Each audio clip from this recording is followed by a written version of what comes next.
मैं पहले पहल जब मदीने गया था तो थी दिल की हालत तड़प जाने वाली। वो दरबार सचमुच मेरे सामने था, अभी तक तस्वुर था जिसका ख़याली।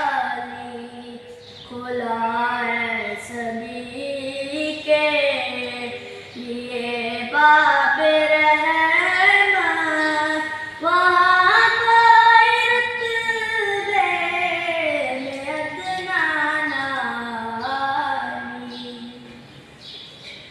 जो एक हाथ से दिल संभाले हुए था तो थी दूसरे हाथ में सब्ज़ जाली।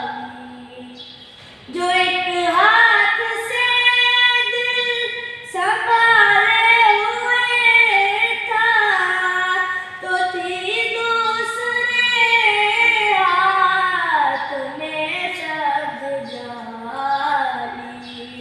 दुआ के लिए हाथ उठते तो कैसे, न ये हाथ खाली न वो हाथ खाली।